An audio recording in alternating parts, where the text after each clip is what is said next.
Well, Douglas, you have a great many victories and reforms that you've already made as Executive Vice President of the NRA, and we're going to talk about that in a second. But first, I want to give you and give ILA, the Institute for Legislative Affairs of the NRA, a great big shout out, a hoorah, if you will, because we have a nice little treat in that big, beautiful bill of Donald Trump's that just passed the House of Representatives by one vote, a suppressor piece of the National Firearms Act was removed. So I wanted you to talk a little bit about that, about I guess the history of the National Firearms Act and the suppressor provision within that bill that was so onerous and that was just removed by legislation. That's correct, Niger. I mean, first of all, huge shout out to President Trump. He's been very direct and consistent in his communication that he stands by law-abiding Second Amendment advocates like you and me, and he's putting his words into action through this Congress, and so last week the House passed its portion of the great big bill. Now it moves over to the Senate, and to your point, the National Firearms Act of 1934 restricted the use of suppressors. And as a result, law-abiding citizens like you and I have to go through a registry. We have to be fingerprinted. There's a $200 tax stamp that's affixed to anyone that purchases a suppressor. And there's literally several months of waiting for us to take possession of that product. That's the way it's been. And so what NRA advocated and our Institute for Legislative Action, which is the gold standard for political lobbying on Capitol Hill, our ILA guys led by a great executive director, John Comerford, he and his federal team, they worked day and night to get this language correct in the bill. And so now it goes to the Senate. We're hopeful that it will come through the senatorial process. There's a parliamentarian that will be weighing in on the specifics of the language, and so I'm optimistic, Niger, that you and I, as law-abiding citizens, will be able to go to our local gun store and purchase a suppressor just the way we purchase firearms. And the Second Amendment doesn't say you have the right to keep and bear arms except suppressors. That's right. And a nuance of the bill, and I want to mention this, is if I'm if I have a son, and I do have a couple sons, but if I have a suppressor and I own that suppressor, I can pass that on to my son or one of my sons without going through that onerous administrative registration process. I can transfer it just like I transfer a firearm. And so this is all part of what we want to do for our members, for our NRA members, and all law-abiding gun owners.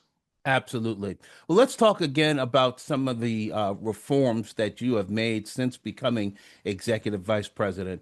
The NRA was never a dear friend of the media, if you will, like other civil rights organizations have proven to be. We've always been on their wrong side from their point of view, which I think is leftist and biased, quite frankly.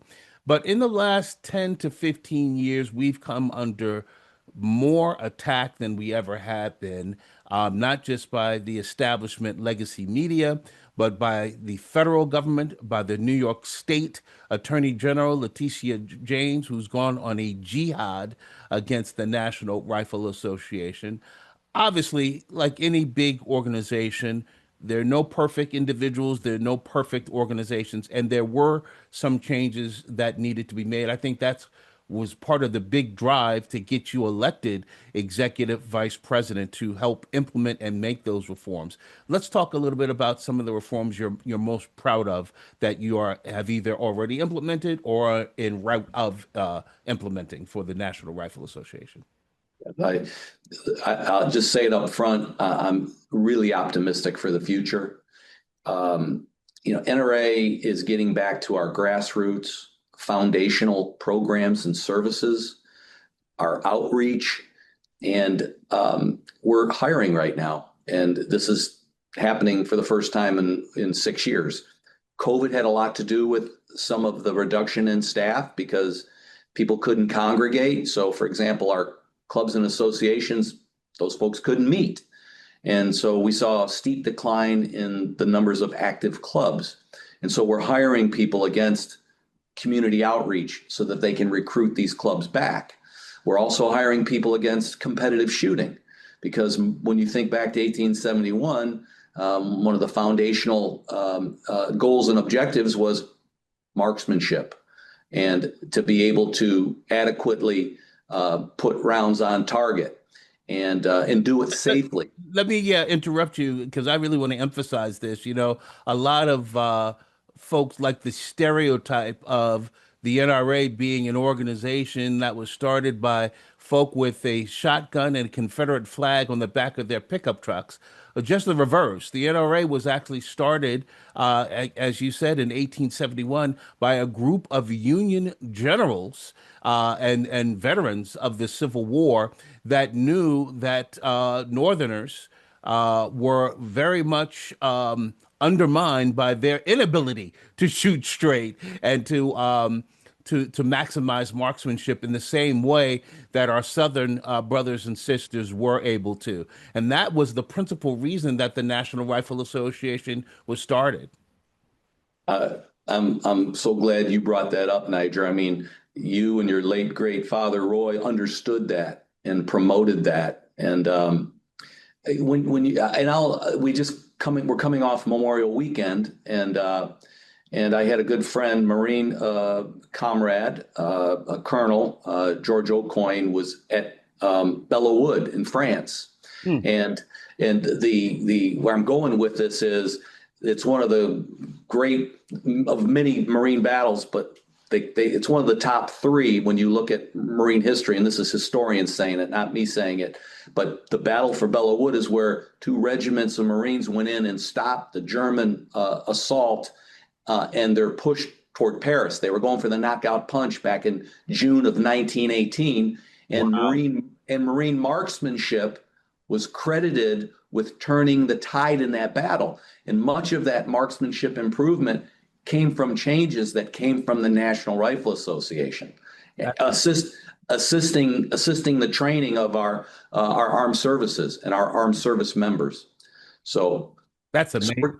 And that's not just Marine history, that's world history, because if the Germans under the Kaiser had captured Paris, France, World War One might have ended quite differently than it eventually did.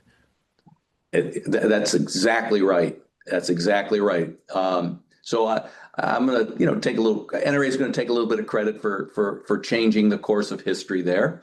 But as far as the additional changes that we're making, so we're investing in competitive shooting, and we're also investing in education and training.